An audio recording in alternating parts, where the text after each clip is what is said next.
Good evening, Who Dat Nation, and a happy Wednesday to our Bayou Blitz family. I hope everybody is doing well out there, and happy belated Father's Day to all the dads, all the grandpaps, and all the moms who play both roles, which I think goes underrated. Yep. I am Bob Rose. I am one of your co-hosts to your Wednesday night Bayou Blitz podcast. I am joined by my friend, my partner, Brendan Boylan. Brendan, happy Wednesday. Yeah, happy Wednesday. We're finally back on a Wednesday. It's been a Right? little bit. Right. Yeah, we're fine. We don't have to say Wednesday on a Thursday. It's actually Wednesday.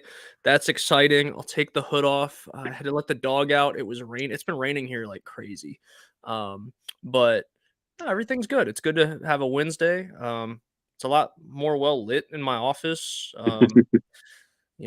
Trying to replace light bulbs is always fun, but now you guys can see my face, which, depending on who you ask, may be a plus and may not be a plus.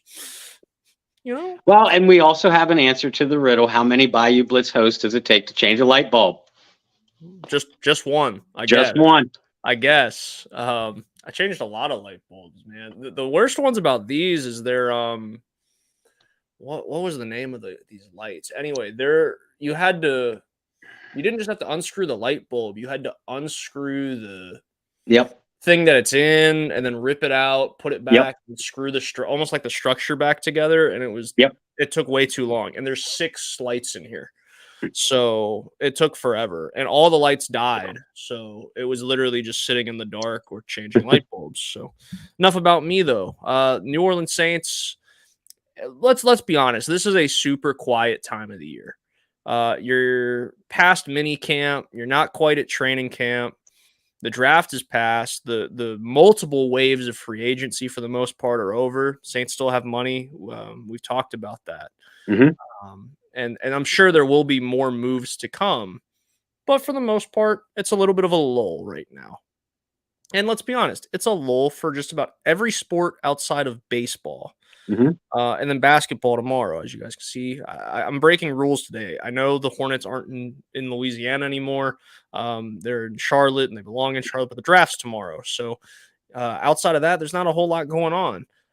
Until you read about, we'll put it this way. In our profession, Bob, we've both written for multiple publications over the years. When you get to this lull in the season, I wouldn't say it's hard to come up with content. If you're a good writer or you have a talented team behind you, you're pumping out content all the time. Mm-hmm. However, finding quality content, right? Not quantity, quality content can be really hard. And there's a lot of people at this time of the year. You can call it clickbaity. You can call it stretching some things. You can call it a whole lot of things, but a lot of people are putting things in their articles and releasing different things that are going to be eye-catching and cause a little bit of a stir. And one thing definitely caused a stir when I sent it to you the other day, and that's what we're going to open up with today. I want to say hello to everybody out there real quick before Eric, Jerry. I'd love to shout you out, but it just says Facebook user. That's the worst. What's up, Facebook user? What's up, Jerry? What's up, Eric? Okay. So Bob, for the last couple weeks on this show and in his articles, has had a common enemy. And no, it's not me. But the common enemy has been Pro Football Focus. And I'm a little bit nicer about it. If you guys have watched the show for a while, out of the two of us, I'm probably more the nice, conservative, let's play nice with everybody type of guy. And Pro Football Focus on paper is a really cool concept to track different things. Mm-hmm. However, whatever formulas they use, 9 times out of 10, not that good. And then the opinions of the people that write for Pro Football Focus also not that good. So here's the list. I'm going to pull it up on my phone. I don't want to present it over the two of us on the stream just because you guys have to see Bob's face. And and we're better than them. So it wouldn't be fair to you guys to not see a live Bob reaction as I read this off. So Pro Football Focus published, it was Gordon McGinnis who published the top 10 running back units going into the 2023 season. You guys ready for this? Number 1, San Francisco 49ers. I'm okay with that. McCaffrey, very talented running back. Trey Sermon, very talented when he was at Ohio State. I think he's going to end up being a good NFL running back. And they have depth, and they showed it last year, even before McCaffrey joined the team. I'm okay with that. Number 2, the Atlanta Falcons. How and why? Robinson, number 1 running back in his draft class. I think you and I were in complete agreement of that during our draft process. Algier had a good year. Definitely showed promise. I'm okay with them being in the top 10. I'm not okay with them being number 2. Number 3, the Cleveland Browns. Okay. Nick Chubb's a really good running back. Kareem Hunt is past his prime. Kareem Hunt is gone. Dearness Jackson is gone. Right. So it's Nick Chubb, who's a top 5, top 3 back, I'll give you. But it's Nick Chubb and who? Nobody. Tennessee Titans 4. Very similar situation. When King Henry's healthy, one of the best bruising running backs potentially of the last 2 decades. However, nobody behind him. Indianapolis Colts. Jonathan Taylor, very talented. If you're a fantasy guy like me, just don't draft him too high this year. That's the one thing I got going in this year is anytime it looks like there's a for sure running back to draft in the first round, don't do it. Don't do it. Let you down. Every year, don't do it. But they traded Naheem Hines, and he was a good backup for them. Green Bay at 6. Dylan Jones, talented. I'm okay. That's fine. Las Vegas. Okay. There was a lot of rumors swirling around going into this offseason that Jacobs wasn't going to be back. And there was concern about the depth there while those rumors were swirling. So again, New York Giants, Saquon Barkley, when healthy, super good running back. Los Angeles Chargers. Okay. I'm cool with them being top 10. That's fine. But I'm okay. This is the one that I think is way out there, Bob. The Dallas Cowboys at 10. After losing Zeke, and I know Zeke had taken multiple steps back in his career. He had a lot of miles early in his career, and rightfully so. I expected him to take multiple steps back. But Pollard, okay. But out of all that, who's missing on that list? The New Orleans Saints. And Bob and I last week even talked about the good problems the Saints have at running back this year, even with Kamara with a looming suspension, right? Jamal Williams led the league in rushing touchdowns last year, had a breakout year as the number 1 back for his team, which is something he'd never really done. That might have been the asterisk on his resume is, he's always been in tandems, whether it was Green Bay, some of the time in Detroit as well. But he had a breakout year as the featured back. And now he's going to New Orleans where he doesn't have a whole lot of miles compared to some other backs of his draft class because he's played in those tandems. So he gets to do it again in New Orleans, and he's not expected to catch balls out of the backfield a whole lot, right? He's expected to be the bruiser. He has a defined role, which is super important. Then you have Alvin Kamara, and when healthy and motivated, his resume speaks for himself. Right, Bob and I'm sure, can go on for a whole hour on how talented Alvin Kamara is, even though he's starting to be on the decline and closer to that 30 age. I mean, he's still, when healthy, easy top 10 back in the league. You could say top 5. You could make that argument still. Kendre Miller, who we thought New Orleans got in a really good spot in round 3. Mm-hmm. Very talented guy. I don't think he's going to have a whole lot of responsibility going into this year. Obviously, the Kamara suspension is going to have a lot to do with what his role is going to be.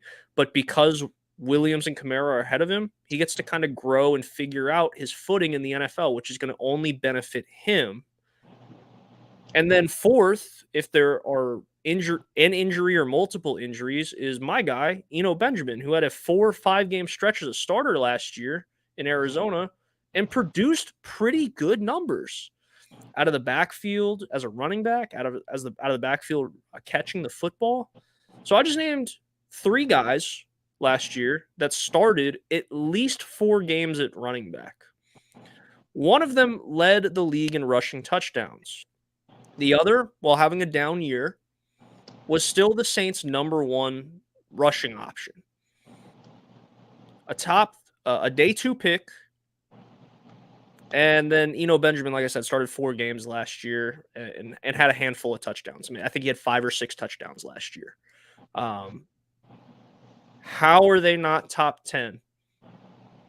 And before you start, fair warning, guys, this may be a long little segment, but I'm very excited to present to you guys on a Wednesday night in June, Angry Bob.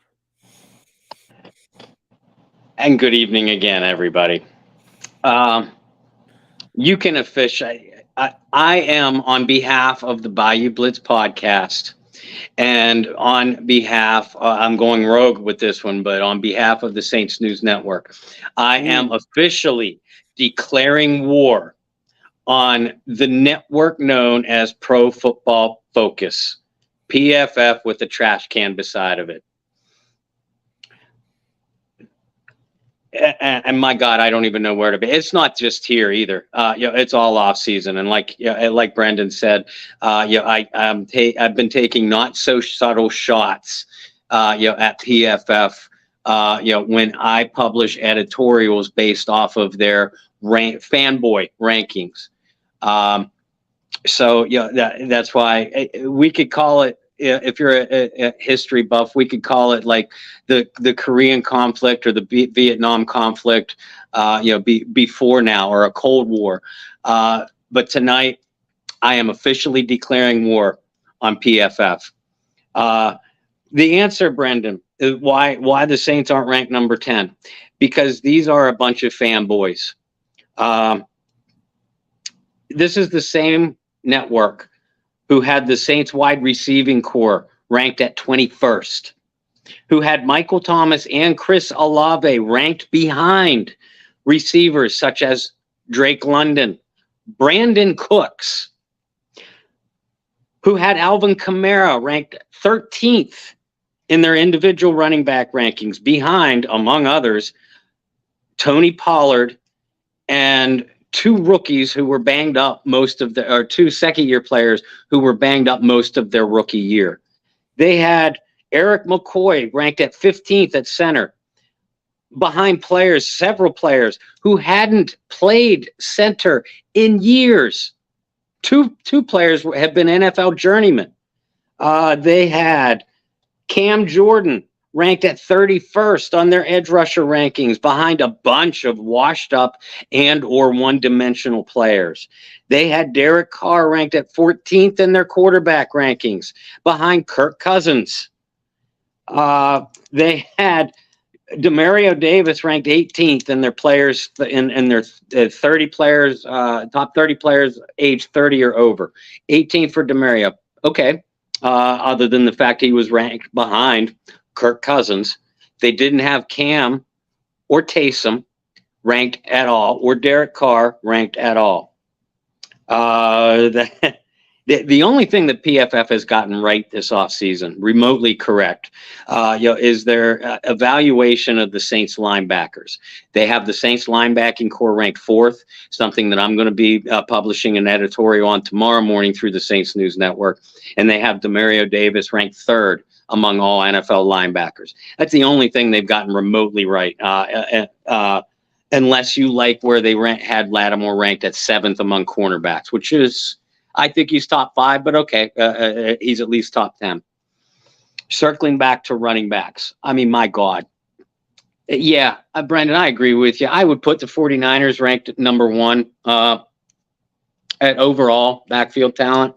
It's not just because of Christian McCaffrey, who I am convinced every single writer, I'm not going to call them analysts, they're writers, that every single writer over at PFF, I am convinced, has a Christian McCaffrey poster and or bobblehead throughout their entire room or basement.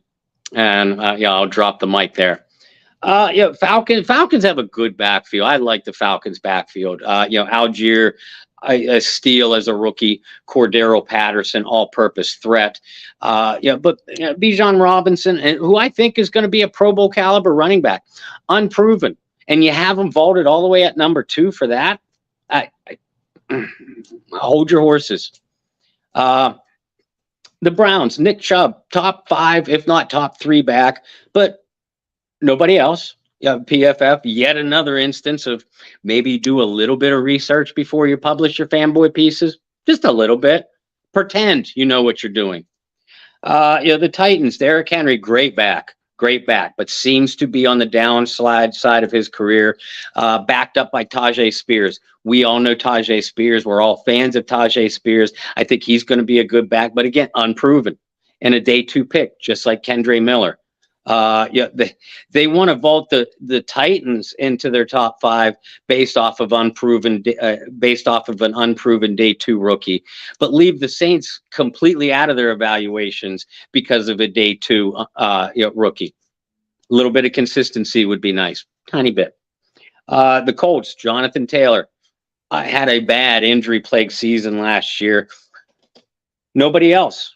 Packers, Aaron Jones, A.J. Dillon. I hate the Packers. Everybody knows that. But I would actually put the Packers a little bit higher if I'm ranking backfields because of those two. The Raiders, you have a very unhappy Josh Jacobs. But again, nobody else is getting any real touches there. Zamir White coming into his second year, has a lot of potential, but is yet unproven. And Amir Abdullah, who has been underrated throughout the prime of his career, but has bounced around in recent years. The Giants, Saquon Barkley. Again, Saquon, great back. Who else you got? You have an injury-riddled Matt Breida, who was San Francisco, was a terrific back, but again, banged up on the injury list more as often as he is the field. The Chargers, again, the fanboys love Austin Eckler, who's a solid back at best. Then you have Joshua Kelly and Isaiah Spiller. Adequate backs, again, at best. You're going to put a backfield of Eckler, Kelly, and Spiller over a backfield of Kamara, Jamal Williams, Kendre Miller, and I don't care if he's listed as a tight end, Taysom Hill. And then the Cowboys. Again, these fanboys, they love Tony Pollard. They have Tony. The wall that Christian McCaffrey isn't plastered all over, Tony Pollard is, for these idiots. And Tony Pollard and, who else? You brought in Ronald Jones from the Buccaneers, who's a solid complementary back, but certainly not enough to be put in the top 10. I mean, this is just another nature of Pro Football Focus, completely forgetting and ignoring the fact that there's an actual pretty damn good football team, that resides in New Orleans, Louisiana. Let's ignore the fact that Kamara is the most dynamic pass catching back in the league. Yes, more dynamic than Christian McCaffrey. Might not be as productive, but certainly more dynamic as a receiver. A consistent enough runner, has proven whatever doubts existed that he couldn't run between the tackles. He's proven otherwise. He's no Derrick Henry or Nick Chubb, but he can be a number 1 back. There's no doubt about that. Then you bring in Jamal Williams, coming up fresh off a 1,000-yard season, the first time he's really gotten to take over sole possession of a backfield. How did he respond? He rushed for 1,000 yards and led the leagues in touchdowns, rushing touchdowns. Kendre Miller, who right up there with Tajay Spears, among a very, very good draft class of running backs. Yeah, I'm willing to acknowledge that Kendre Miller is unproven. But if you're going to vault the Falcons, and the Titans into top 10 spot, hell, top 5 spots, in large part because of the presence of a rookie, then you have to consider Kendre Miller too. And again, Taysom Hill. Don't care if he's listed as a tight end or not. fresh off of a career high in rushing yards, career high in rushing attempts, led the team in touchdowns, is an all-purpose threat, but mainly a threat out of the backfield as a runner. That's where teams fear him. And tell me how many running backs, how many secondary running backs exist on these top 10 teams that put legitimate fear in the game planning of opposing defensive coordinators. Taysom Hill does. Why you leave the Saints off? It's because of the fleur-de-lis on the side of that helmet. Maybe they have something against the Saints. I don't think it's so much that. I just think it's a group of fanboys who are unable or incapable of doing any kind of research, even as far as flipping on a football game and actually watching it. What's their criteria in these rankings? They might have some criteria listed. Nothing consistent whatsoever. They automatically slot their fanboy favorites, the Ecklers, the Pollards, the McCaffreys. They slot their fanboy favorites in the spots that they want them, and then they blindfold themselves and throw darts at a dartboard for the rest of the list. There it is, war declared. John Butler in the comments said, "We love Angry Bob." I do too. I'm a little surprised. That was a little bit more, I don't want to say toned down by any means. You're red in the face. We can see it on camera, but that wasn't too bad. I've definitely seen worse over the years, but there you have it. I can't really say anything after that. I can't say anything after that. I mean, I made my case. They have 3 guys that started at least 4 games last year and a day 2 running back. There's not really a better running back resume for any team in the league. Honestly, you might be able to say San Francisco, right? But other than that, and that's even with the unproven talent, right? Because like I said, who else in the league has 3 guys that started 4 or 5 games last year at running back? Nobody. You must have impressed some people because you have a like podcast request now. I'll let you guys work that out. Hoodie, my suggestion would be just message Bob on Twitter. Yeah, Hoodie. DM me on Twitter. Direct message me on Facebook. I respond as quickly as I can on both, and I appreciate the compliment. I'd love to help out if we can get our schedules together. I appreciate it. Yeah, Bob's so good. He's like Lamar Jackson. He represents himself. He doesn't have any agents. Who needs agents? They get a slice of the pie. Bob wants the whole pie to himself. Dang it. I do. And that's why I tried to keep it toned down, and I avoided any F-bombs on this I don't have to too. change ratings. Because we're trying to get sponsorships. So I don't think the family friendly channels will be as quick to sponsor a typical Angry Bob segment. Well, that wasn't bad because listen, I brought the NBA up already. Draft is coming up. I've heard my podcasts. I've listened to this and listened to that. When you have people in big time, maybe not big time, but to me, like a really solid network like Locked On, referring to, ESPN draft analysts as like phony or con man. I think you're okay with what you did. You just were critiquing an organization that you don't think has been very good with their content this offseason or maybe ever. Let's not be overly PG either. They are fanboy douche buckets. There we go. There you go. Now I might have to change it to PG-13 for that, but that's okay. We're not at R, so we're good. Let's talk about some more happy stuff. You see it on the bottom of your screen. Cam Jordan has high hopes for the Saints this upcoming year. He did an interview recently, and I'd say the most quoted part of the interview so far has been, "I want to get Derek Carr back to Las Vegas because that's where the Super Bowl is this year." Bob, you've talked to Cam before. multiple occasions, lovable guy, always has high energy when you put a microphone in front of his face. You've seen what he's been able to do as an analyst doing some of the USFL. He definitely has a career after football is up. His playing career is up. He's definitely got a career in the broadcast world, and his personality is perfect for it. You saw it on display in this interview. What were some of your takeaways from that interview? And is he crazy to have that type of expectation this early in the offseason? Cam is generally crazy, but it's a good crazy. It's a fun crazy. It's not this guy's got to be locked up for the good of society and for the safety of himself crazy. Not Antonio Brown type of crazy. I'm all over the place tonight. You lit the fuse, Brendan. But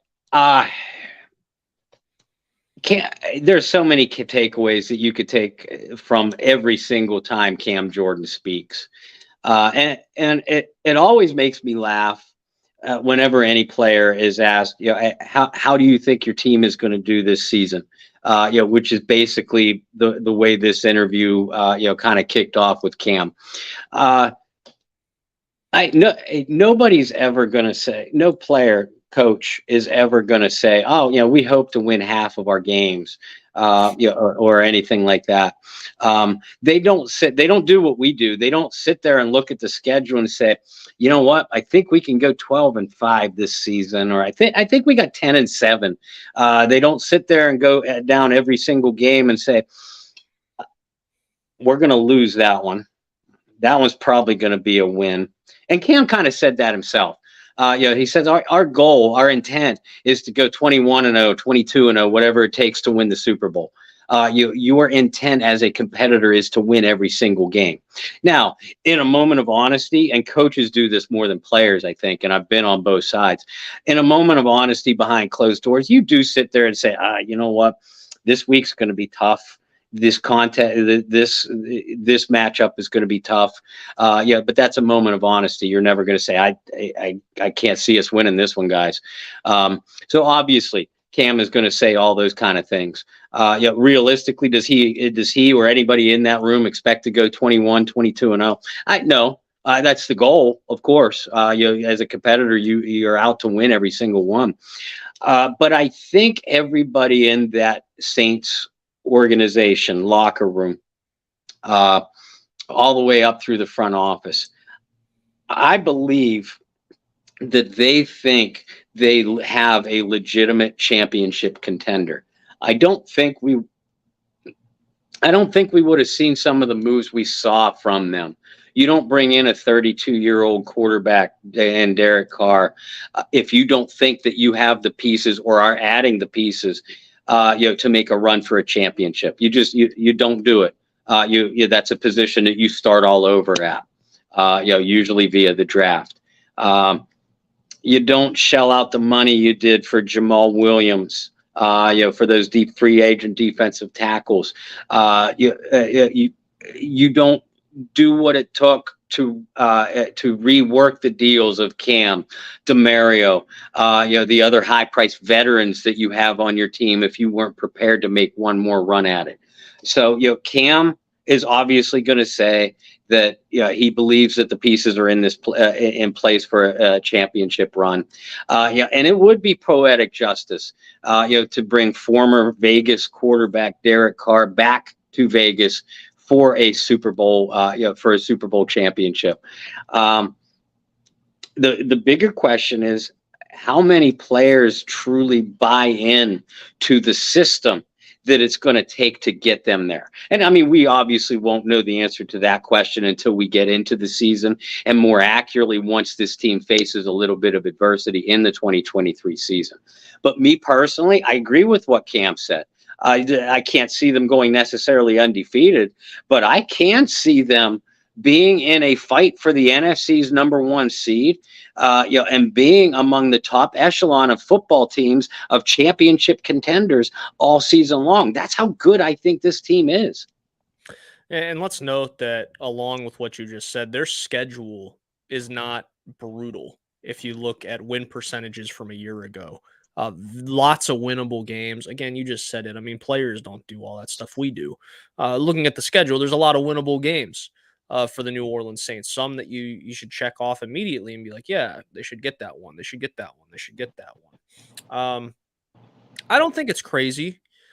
I like the points that you brought up. You wouldn't have reworked all these deals and paid big money for Derek Carr and paid big money for Jamal Williams if you didn't think this team had a shot to compete. And I think since Sean Payton and Drew Brees, that era has ended. I think there's a lot of people saying the window's doing this, It's getting a lot smaller. And while I'm in agreement with that, I don't think it's closing as quickly as people think. Mhm. I agree it's closing. I agree. And we've talked about this before. At some point, you got to pay your dues. You got to pay your taxes. And the Saints continue to push that off. But if they didn't think they had a winning product, or if they wanted to go into the rebuild mode, wouldn't it have been super easy to just go ahead and start paying it back to like now, today? Mhm. Would have been very easy to be like, you know what, guys, let's go ahead and move off Michael Thomas. Let's find a bridge quarterback. Let's, consider where we are with some of these contracts. They could have easily done all that. But they said, no, we still have a window of opportunity here. And while, like I said, I think the window is getting smaller, look at the pieces they have. They have a year or two left to make a legitimate run. And they might have a little bit more depending on, how these guys progress in their, 30 plus years of age. So, yeah, I don't think it's crazy. The betting odds for the division are in the Saints' favor. I think they're at plus 120, followed by the Falcons at plus 240. The Panthers, I think, were like plus 320, 340, and the Bucks are like way out there, like plus 800. That tells me something, because you use the word fanboys. You talk about people that are really high on some of these young cats. Bryce Young, right in my backyard. And in all honesty, I really like what the Panthers did this offseason. Mhm. They did a really good job. A lot of people are really high on them. It would have been really easy to give them better betting odds. But like I said, they're like a plus 340. The Falcons, I don't get it personally. I had a conversation with somebody today. I don't understand the obsession with Desmond Ridder. No. I don't. I think he's going to end up being a good NFL quarterback, but a guy in like 5 years who's going to find himself on another team. You want a good NFL comparable, maybe not playing style, but in my opinion, and I'm saying it live and it's being recorded and it'll be on YouTube forever. So if I'm wrong, guys, come back in however many years and let me know that I was wrong. That's fine. I see Desmond Ridder being a guy like Baker Mayfield. Can a guy see it. that is a serviceable NFL quarterback, has a couple years that go underrated, gets second and third opportunities, sticks around, but is never like a Pro Bowl level, consistent Pro Bowl level quarterback. That's what I see in Desmond Ridder. But people are crazy about him. People are absolutely crazy about him. People are absolutely crazy about Sam Howell, too. That's another quarterback I don't understand. Different division, same conference. I don't understand the hype behind him. And he went to school right up the road in Chapel Hill. I don't get it. But I look at those betting odds, and I look at Vegas, and I look at how people are talking about New Orleans, or how people are not talking about New Orleans, like we talked about in the first segment. And I go, you know what? This is a dark horse team to like national media. I think a lot of people are going to be surprised if the Saints go out and win, let's say 10, 11, 12 games this year, win the division. And what's the old saying, Bob? Once you're in the dance, anything can happen. I don't care what the record is in the I mean, everybody cares a little bit. I don't care what the record is in the regular season, as long as the Saints get back to the playoffs. Because at that point, you have some veteran leadership that has been to the playoffs. Mm-hmm. You have, hungry young guys who want that experience. And let's be honest, when you talk about the core veteran pieces of this football team, when I ask you, Bob, and I say, I want the core veteran guys on this team, your captains, you're looking at guys like Cameron Jordan, You're looking at guys like DeMario Davis. You're looking at guys like Alvin Kamara. And the list goes on. But what's the one thing that those guys I just mentioned all have in common? They were all on the 18 team that had it ripped away from them. They know how close they were. And, once you get there, once you taste it, you want more. Oh, yeah. Right? That's just as a competitor. Once you win a little bit, you never want to stop winning. And for the last 2 years, the Saints have been disappointing. Injuries have played a big role in that. Just changing head coaches, moving on from your franchise quarterback, all have things to do with that. But you have a nice mix here of guys that have either been in New Orleans during some of those years that you look back and the Saints should have won a Super Bowl. You have a good mix of guys that have got playoff experience or Super Bowl experience elsewhere before getting to New Orleans. You have a good mix of guys that have never experienced going on a deep playoff run. Mm-hmm. You have a good mix of guys here. And if you get in, I really think the Saints could be dangerous. Now, obviously, you want to be playing your best football at the end of the year, and this is a way too early conversation to be having. But at the end of the day, just like they asked Cam, if you asked me, where do you see the Saints finishing? Do you think the Saints have a shot this year? I'd be like, yeah. They're my favorites to win the division, and they have been for many years. Over the last, how long have we been covering this team now? Almost a decade. We've got to be closing on a decade. Over the last decade, I'd say most years the Saints are favorites to win the division, and we'd be honest and tell you if they weren't. I think the Saints are the favorites to win the division. I think if they get into the playoffs, they could make some noise. I don't know about making a Super Bowl run, but the NFC is weaker than it's ever been. When you really look at the NFC this year, I don't think I think every year there's a clear-cut team, but over the last 5 years, there's been a little gray area between who's team 1, who's team 2, who's team 3. I think this year there's a little more gray area than there had been. And I think that a team like New Orleans, if they're the 4 seed, let's say they're they win the division, but they're the worst record of teams that win the division, I really think that they could knock off a team that's 2, 1, 3.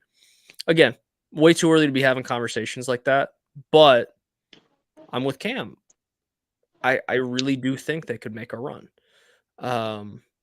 And it's nice to know that the players think that too. And you're not just talking about the young guys that have these big heads coming in after they're drafted. Yeah, first year we're going to go win a Super Bowl.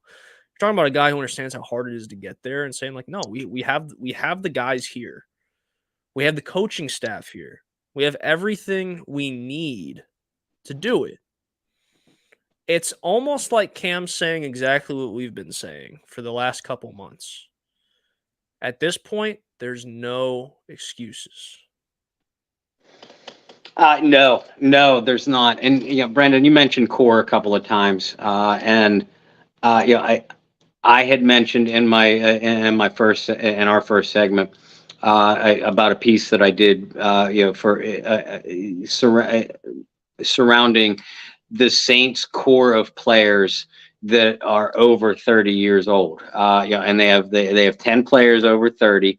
8 of them will either start or be heavy contributors this year, or expected to be heavy contributors. Brendan, among those players, you're talking, obviously Cam, who is the longest tenured NFL player. He's coming into his 13th season, will be 34 on July 10th. DeMario, who's the Saints' oldest player. He's already 34, coming into his 12th season. Then Taysom Hill, 32. Derek Carr, 32. Michael Thomas, doesn't feel like it, but Michael Thomas is already 30. Tyrann Mathieu. I think I mentioned Taysom Hill. Tyrann Mathieu, 30. Andrus Peat, I think, is or will be turning 30. So players like that. Obviously, I just named off some key performers for this team. And all those guys, we've seen very little to no drop off in any of their play. So obviously, continued high play is critical for this team to make any kind of run at all. Are you worried, Brendan, that we will begin to see a drop off in any of those guys? And if so, which ones? I'll stay on the positive side. I don't know about a drop off. I don't think, DeMario was all pro or was Pro Bowl last year for the first time. Cam, I kind of alluded to this the other day. I don't expect Cam to be a guy that has to go out and get like 13, 14 sacks anymore. Right. So I don't consider it a drop off as much as the dude's got help. Right. There's other dudes on this team that are going to have some responsibility on their shoulders, some weight on their shoulders to go get the quarterback. Mm-hmm. Right. So like, if you want to say Cam for like numbers, yeah, I think Cam's numbers are down next year.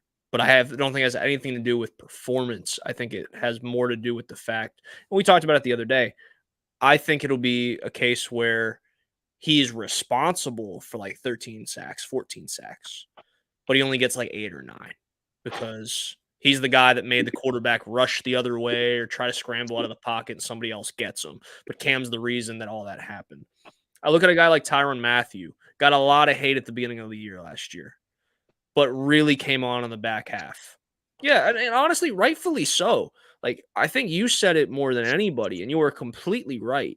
I got to be careful saying that because your head, I don't want to. But you were completely right. He made a lot of business decisions early, right? Didn't want to make it. Just seemed like he was pulling away. He didn't want to be the aggressive honey badger, right? Like he was a shadow of himself. He was unsure, whatever it might have been. But in the back half of the season, it was like, okay, this is the dude we expected to sign. Yeah. And he played really well. Well, hell, we had our own Hall of Famer, Tyrone Hughes, on our broadcast around midseason, and Ty said almost those exact same things, which kind of justified how we felt a little bit. Because, let's face facts. Neither one of us have strapped on a football helmet, and stepped on an NFL field. So it is nice occasionally to be justified, in your analysis, by hearing something from a former NFL player. And yeah, Ty said a lot of those same things at that time. Yeah, former NFL DB too, right? Not a guy who was like analyzing a position he didn't play. I think another guy like similarly to Cam for different reasons. I think the performance thing, some of it will be performance, some of it will be, again, there's guys on the roster that are going to take weight off of his shoulder. I think it's a really safe one. I think it's a really easy pick. It's the safe pick. It's Michael Thomas. Now, if you guys have watched this show, I even have the where am I at? I have the Funko, wherever. It's back here. I have the Mike Thomas Funko in the back, right? Like, we've talked so highly of Mike Thomas for multiple reasons in terms of, like, interacting with us, the media. Top-notch guy. Yes, he's a little cryptic. Yeah, his Twitter account's a little but in terms of like respecting what we do as a profession, Mike's always been good, at least to the Saints News Network. I've never had an issue with Mike. He's a little surly. Which I of all people can, I of all people can respect that. But you're right though. He'll talk to you. He'll answer your questions. He won't expand on answers. But a lot of times, if he cuts an answer short, that gives you the answer that you're looking for. Exactly. And I still think when healthy, he's going to contribute. If he's healthy this year, he's going to contribute in a big way. But you're not going to see a Mike Thomas that is going to post up, 1,200 yards. You're not going to see a Mike Thomas that has to catch 9 to 10 touchdown passes. You're going to see a decline in numbers, but it's also going to be because the dude lost 3 years of his prime. That's the nice way of putting it. Say what you will about whether he wanted to play or not. I think that at the end of the day, if you really know who he is and you've been around, you know that he'd give everything to be out there. Mm-hmm. You know, at least in my opinion, like there is no question about, oh, he just didn't want to play. But he missed 3 years of his prime.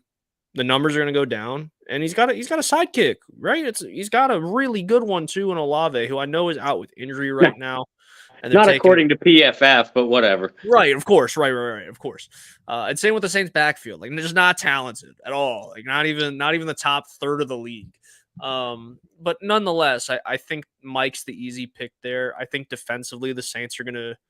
I mean, the hope, right, is for the Saints to continue the momentum they had at the back half of the season. I don't see a reason why they shouldn't, because they were banged up. Like if they're 100% healthy and they have all those DBs, Alontae Taylor, who played really well, they have Lattimore, who when healthy played really well, right? And they have Paulson Adebo, who had a little bit of a roller coaster, but can get back to that year one form. You have an improved defensive line. You have a lot of veterans, you know, at the safety position.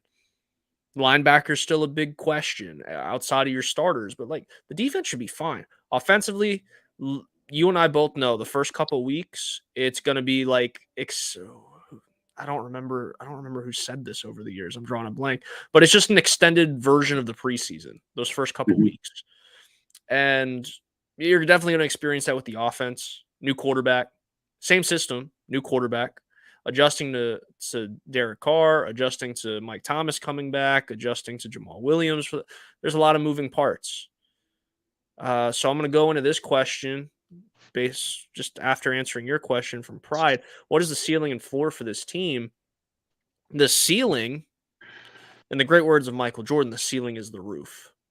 And and we all know what he meant, but like this team could really be a special team. Mm-hmm.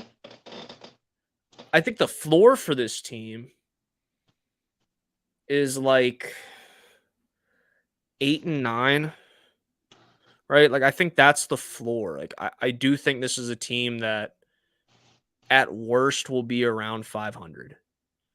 I think there's too much talent on the roster to be any worse. And of course, that's not accounting for injuries and like the crazy things that can happen. But I truly believe the ceiling of this team, I'm not going to go out and say, win a Super Bowl. Like, I'm not going to go say that. But I think the ceiling for this team is a team that wins the division and has the opportunity to make a deep playoff run. What about you, Bob? Pride, I'm going to say that the ceiling of this team is exactly what Cam Jordan said it was. The ceiling for this team is a Super Bowl championship. Do I think that they'll get there? I can't say that officially yet. I won't make my official predictions until a few days before the regular season. But the way that I have talked about this team, I think it is an indicator that I believe that this team could, if everything falls into place right, you get a little bit of luck on the injury front. All those ifs. If Derek Carr could be the answer at quarterback, if the high first and second round picks are as good as we think that they are, if Kamara only gets suspended for 6 games and comes back sharp, if Jamal Williams is a capable backfield, if Michael Thomas stays healthy, all those ifs, if those ifs get answered in a positive way, I agree with Cam, and I think the ceiling for this team is a Super Bowl run. The floor for this team, because of how talented they are, the floor for this team should be around 10-7 and a playoff berth. Anything less, and I think Dennis Allen and this coaching staff is gone. I think we've seen the last of the veterans. Cam, DeMario. I think they move on from them. They don't rebuild, but they kind of hit the reset button at a few of these positions. That's what I think happens if they go anything worse than 10-7, because the floor for this, the talent level, causes the floor for this team to be around 10-7 or 9-8, in a first round playoff exit. That's what I think the floor of it is. Yeah, I'm in agreement though. Especially if this team doesn't make the playoffs at all. I threw it up. Somebody had thrown it in the comments. I had said it myself. At this point, there's no excuses at all for this team. And if they don't make the playoffs, if they're unsuccessful in that, I think DA's out. And rebuild's a tough word. Like, that's a lot easier in sports that have like 15 to 20 man rosters. In football, when you have a 53-man roster, it's really hard just to say, let's rebuild. I liked your word reset. I'll hit you with one more and say reshuffle. You're going to reshuffle the deck. You're going to have certain cards that are going to stay in the same spot. A lot of other ones you're going to be moving around. And I think that's where the Saints would be. Yeah, I mean, I really think that the ceiling is high for the Saints. I think the floor, like I said, like an 8-win team, that's with injuries and stuff. That's with a lot of things going wrong. But no, they should be an above 500 team. They should make the playoffs. But there's a lot of things that look good on paper. We just got to see how it plays out. Bob, about 10 minutes left. I want to ask you an interesting one. And it's a weird segue, but I'm going to ask you this because it has a Drew Brees tie to it. When Zion Williamson was drafted to New Orleans a couple years ago, Drew came out with this nice public thing about saying, if you love New Orleans, it'll love you back. There's been a lot of questions if Zion Williamson really loves New Orleans. A lot of questions if he even wants to be there. A lot of questions if his family wants to be there. So much so that there are a lot of buzz around the city around this time, whether he's going to be a part of New Orleans moving forward. Rumors that I've heard even have it that it is almost a guarantee he will be traded tomorrow night. So this is where the Saints segue outside of Drew comes in. The Benson family, unlike a lot of other ownership, one, very involved in their sports investments, if you want to call it that, as owners, super involved. Tom was, Gail, obviously super involved and does great work throughout their community. And that is one thing I really admire about the Benson family. It's more than just owning the team. It's being a symbol and a representation of all the wonderful things that a city offers. Absolutely. They have done a fantastic job of that on the field, on the court, off the field. The Bensons have a high standard for their players and how they represent themselves in the community and off the court. I won't go into the details because then I'd have to make this like an R-rated like podcast. Right. But for the ones that know and follow, Zion has been caught up in a lot of things lately that he probably didn't want to be caught up in.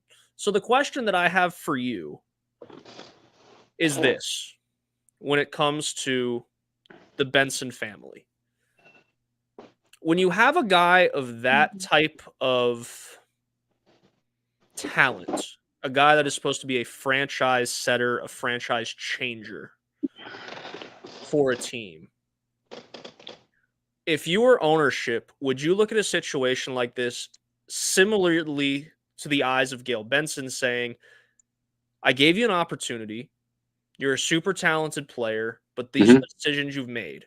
And with that, no matter how talented you are, we are going to look to move on from you. Do you like that decision making? Or if you were the owner of the New Orleans Saints and the New Orleans Pelicans, would you look at it maybe a little bit more differently and as other owners do? Wow. Questions today. Didn't see that coming, did you?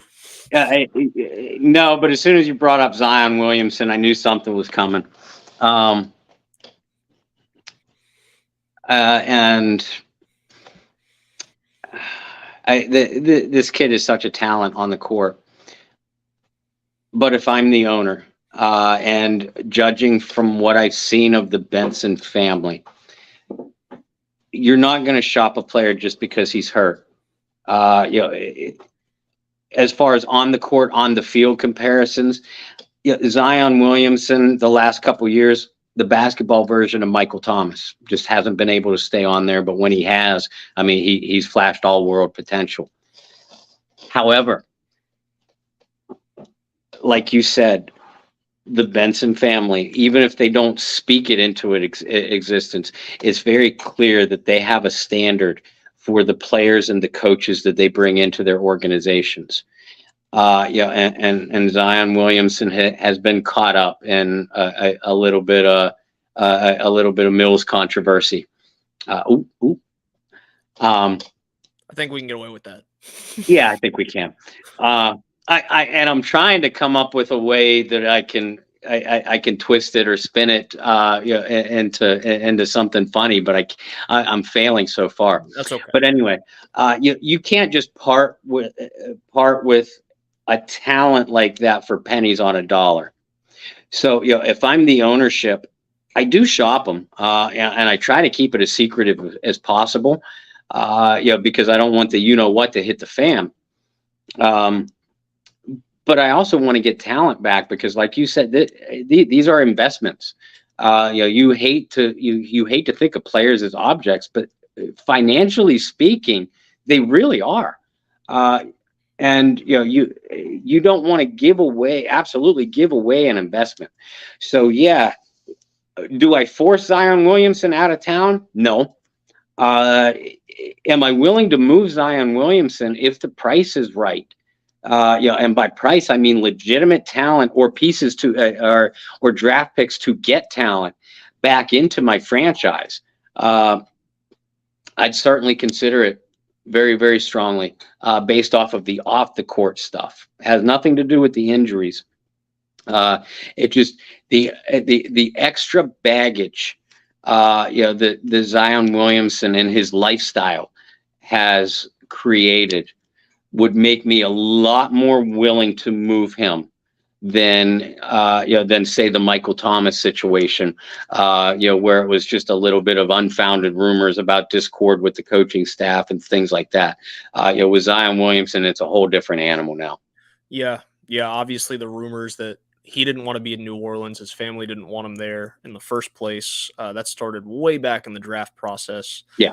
To some of the things he's found himself in trouble with on social media recently. There's a lot going on. The latest rumors, there's not really an update over the last week, maybe 5 days ago, something like that.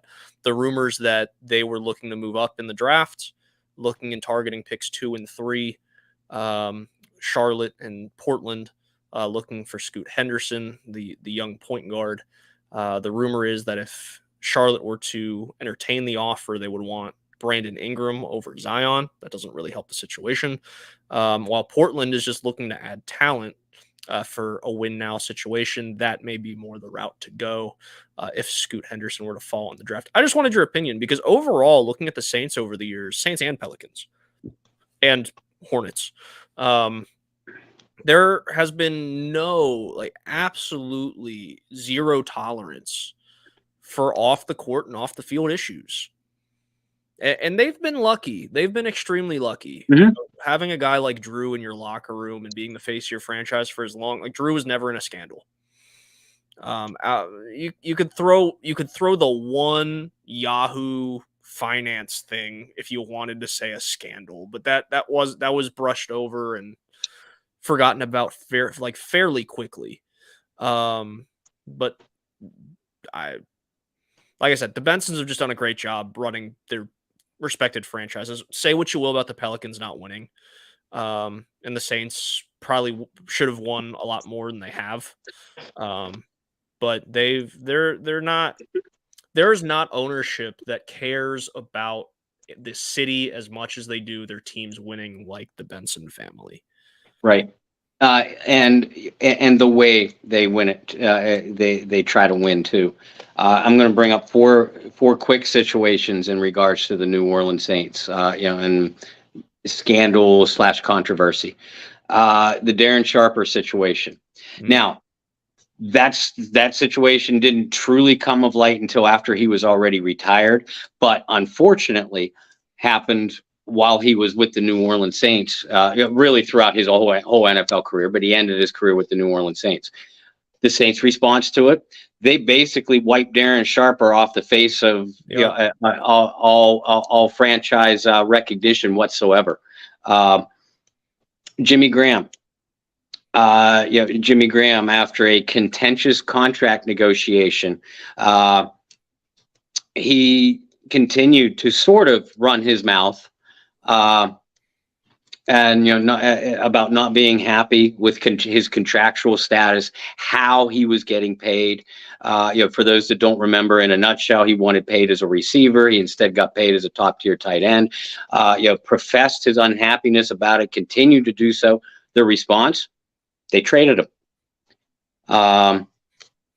Chauncey Gardner-Johnson, last offseason, was very vocal and increasingly vocal as the offseason progressed about his pending contract status. He was still under contract, mind you. So much so that he created multiple scenes in the locker room and especially on the field. The Saints' response: they traded him. And the most recent scandal, of course, Alvin Kamara and getting arrested at the Pro Bowl, now a year and a half ago, for assault accusations. Since they haven't been proven yet, obviously we have to use the words alleged and allegations. Now, obviously, that situation is still pending and one to keep a close eye on. But just the other three situations, hell, Brandon Cooks. Brandon Cooks was very unhappy about his role in the Saints offense in 2016, being supplanted as the top target by Michael Thomas. Saints response, he was very vocal about that. Saints response: they traded him. And other than the Sharper situation, all those other ones are just pebbles in a pond compared to this Zion. I almost said Zion Mills situation. Well, now I did. You did. So it's just pebbles in a pond in comparison. I think when it comes to a guy of the talent level of Zion, I think a trade is really hard, because, like you said, you can't for pennies on the dollar, right? When this guy's healthy, he can be a franchise changer. He could be a potential All NBA guy, given he's healthy and he's in shape. And there's those things we didn't even touch on. Jimmy threw Junior Galette as well. Yeah, that's a good example. There's a lot. And that's we just Bob did a great job naming off just the football side of it. But that's how the Bensons operate, and that's how both these organizations operate under the same umbrella.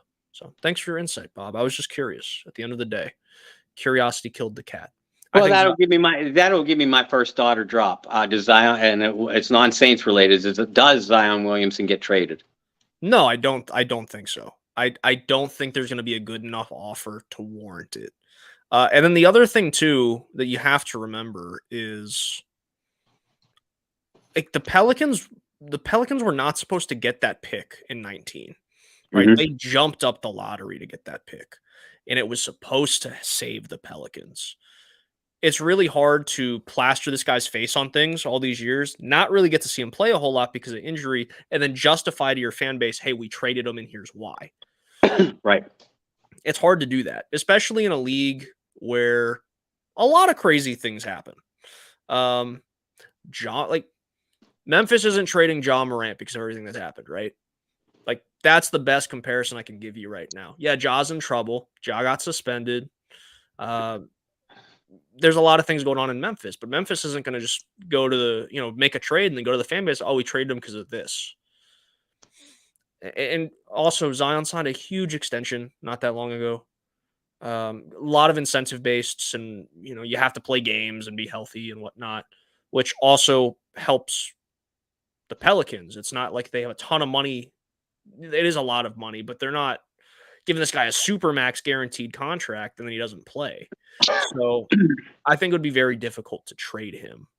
I do think, though, that if it continues down this road, if we're still having the same conversations next year, I probably would have a different opinion.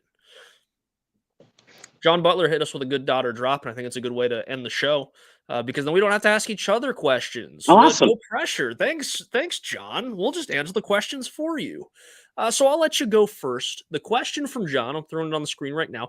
Daughter drop: the Saints will rush for over 2,000 yards as a team in 2023. The last time that happened, 1982, for a point of reference. That is a long time ago. It is. So much so that I wasn't born. Okay. Whew. Did you hear that, Bob? That was crazy. Luckily, I'm too old to hear it, so or too old to comprehend. So we're good. So what you think? Dot or drop? Saints will rush for over 2,000 yards in 2023. John, I'm going to drop it, and the reason is this. The reason exists in a couple of names: Derek Carr, Michael Thomas, Chris Olave. Hell, I mean, Rashid Shaheed, Foster Moreau, Jawan Johnson. That list of names, even Alvin Kamara. That list of names and receivers, quarterback combination. That list of names is why they won't rush for 2,000 yards. Are they capable? Yeah. If Dennis Allen was calling the offensive plays, maybe, because Dennis Allen is going to hardcore preach balance and ball control, because he wants his defense, to be responsible for winning the games more so than his offense. But there's just too many explosive pieces to believe that the Saints are going to be a run-heavy attack. They might be run first in a few games. They'll probably flirt with 17, 18, maybe 1,900 yards. But also the fact that Alvin Kamara is going to miss 6 games might cause them to go to the air a little bit more, especially if early in those games, Jamal Williams, Kendre Miller, Taysom Hill rushing combination isn't picking up the yardage that a Pete Carmichael wants out of his offense early in a game. He might be more apt to go airborne. And again, this team brought in Derek Carr because they have confidence that Derek Carr can run their passing attack. By that flip of the same coin, I don't think they're going to have nearly the passing numbers that they did in Drew Brees' prime, because again, Dennis Allen is the coach, and that's simply not the way he wants to do things. But there's too much receiving talent and too much confidence, I think, in the quarterback addition for them to go run heavy enough to be a 2,000 plus yard rushing attack. I read it wrong. For whatever it's worth, that's 10 o'clock on my side. I'm tired. They ran for 1982 in 2022. Okay. I wonder, because I'm thinking to myself, like 2,000 yards in a 9-game strike shortened year. That's, I mean, even for a Bum Phillips coach team, that would have been amazing. I was going to say too. I was like you had Kamara and Kamara's never ran for over 1,000, but between those Kamara and Ingram years, like there had to be. Because Kamara, I think career highs like close to 900, and then you had Ingram running for over 1,000 those years. You got 100 yards from somewhere else. Anyway, sorry, John, I'm tired, but yes, Bob dropped it. Oh, it'd be so different if I knew Kamara was going to play the whole year. Yeah. Right. And for reference, and I appreciate that, John, that's what they ran for last year in an offense that was not pass heavy because Andy Dalton. So you take away Alvin Kamara. Yes, you gain Jamal Williams. Yes, Taysom Hill. When he runs the ball 9 times or more, the Saints don't lose. It's just a fact. I'll probably take the same position as Bob and drop it, because you don't pay Derek Carr the money you did to be like, hey, Derek, just, you good? You good just throwing 25 passes today? You don't do that. And yeah, there's going to be adjustments. Yeah, it's going to take time. And maybe early in the season, you do rely on the run a little bit more while you get acclimated to things. But it's also really hard to acclimate yourself to things when you might not have Alvin Kamara to start the year. Mm-hmm. And you just got to rely on the things that you know. And we haven't even mentioned the name tonight. Jawan Johnson. You mentioned Foster Moreau. Maybe you did mention Jawan Johnson. I haven't mentioned Jawan Johnson tonight. But you have a guy like Jawan Johnson who had a really underrated year last year, right? And even towards the end of the year, Bob and I were saying, like Pro Bowl alternates happen all the time. Like this is a guy that might get a phone call because of how good of a year he had. Mike Thomas, Chris Olave, Rashid Shaheed, like because of those guys, The guys who might not even make the team. I mean, shoot, James Washington, Traquan Smith, A.T. Perry. They signed the 2 receivers last week. Like guys that could make an NFL roster somewhere else. Like, those are the reasons the Saints won't run for 2,000 yards. While I think they have a super talented backfield, I just don't see it happening. Because it would require Jamal Williams to have another 1,000-yard season. I don't know if he's capable of that sharing a backfield. Not that he's not good enough to, but he's not going to see as many carries as he did last year. Kamara's looming suspension, I don't know. Kendra Miller, like, what's his expectations as a rookie? We won't know for a little bit. I mean, those are the question marks. And for those reasons, I'm dropping it. I think it was a really, really good question. Mm-hmm. A really good question. And guys, we ran over a little bit, but you got Angry Bob tonight, which is always great. For me, because I love basketball too. We got to talk a little bit of basketball, even though it's scandalous basketball. But hey, what do they say? Sports are soap operas for guys and girls. But nonetheless, it's just a big reality TV show. That's all it is. The script writers are having a really good off season. They're being really creative this year. Could you imagine if that stuff was true? Hey, Bob, here's your script. You're going to go on Instagram Live and ruin your career for a second. I'm just kidding, but nonetheless, Bob, you guys in the chats, you already saw it. If you like the content, subscribe to the Saints News Network channel. Make sure you keep up with us. Bob, where can everybody keep up with us as we continue to grow this, grow the show and have a fun summer? Because listen, like we said, it's a dead period for a lot of people. Not for us. Every week we're coming at you. Folks, thank you for tuning in tonight, as always. And like Brendan said, we are trying to grow. You are helping us grow. We are dragging our feet and bringing in some big guests this off season because we are waiting, for the go ahead to make a big, huge announcement for this show. And neither one of us can wait to make it. But we're kind of dragging our feet on some big things that we got right around the corner for you. But in the meantime, continue to subscribe to the Bayou Blitz, Facebook page, Bayou Blitz, Twitter page at Bayou Blitz Pod. Get your friends, family members, promote your group, your show to other Saints fans. And you've done a great job of that so far. Please continue to do so. In the meantime, you can follow me individually on Facebook, Bob Rose. I'm over on Twitter at Bobby R. 2613. I publish all of my articles on my personal pages, but you can also tune into all of us at the Saints News Network, at Saints News over on Twitter, and we do all the New Orleans Saints coverage for the SI.com team page. So go to sportsillustrated.com, click over onto New Orleans Saints, look for my pieces, Kyle Mosley, John Hendricks, Ross Jackson. Thank you for your support up to this point. We're going to keep the content coming. We got a couple exciting projects in writing in store for you the remainder of this offseason for the Saints News Network as well. For me, you can follow me over on Twitter and Instagram at BT Boylan. It's an exciting time, even though there's a lull in all of it. There's a lot of things going on behind the scenes right now. Like Bob said, we can't really say anything about. We're waiting for some green lights, but we're super thankful for you guys and continuing to grow the show and interact with us every night. It's great to see. And I've said it a lot.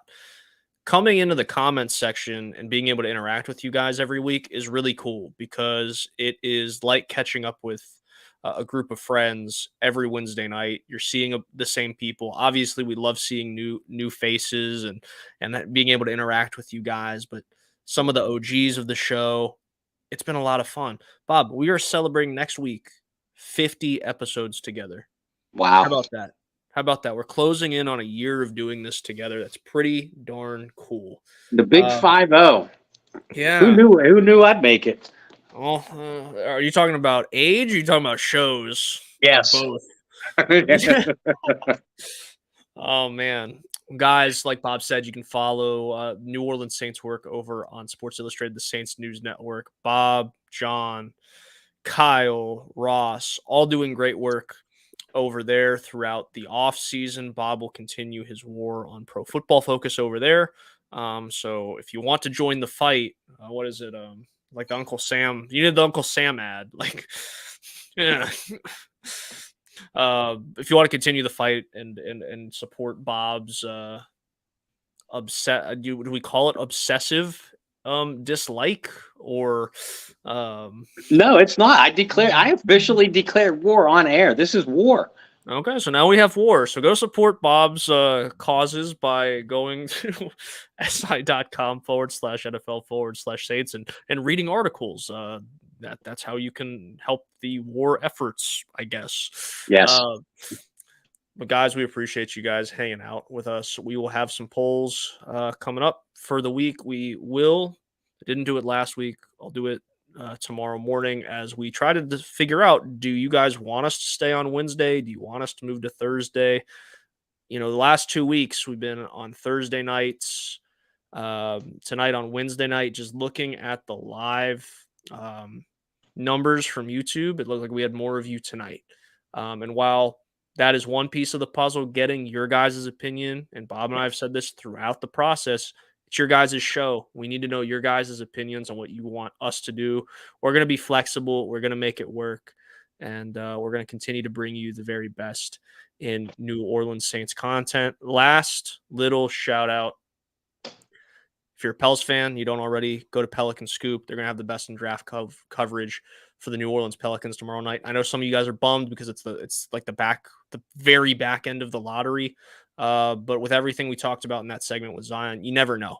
You never know what's going to happen. Make sure you're tuning in to their coverage of what the Pelicans are doing, any moves they may make. Again, that's over at Pelican Scoop. That's ran by Kyle T. Mosley, who you guys all know from the Saints News Network as well. Busiest guy in New Orleans sports, right? Can we officially give him that title? I don't know. Detillier is going to be tough to knock off. That is true, man. That is true too. That is super true. Well, and then Kyle's also got, Kyle's doing all the HBCU stuff. So we got to be creative. That's another poll. What is going to be the title for Kyle Mosley? The busiest guy in what? We can come up with some fun names and poll choices for that.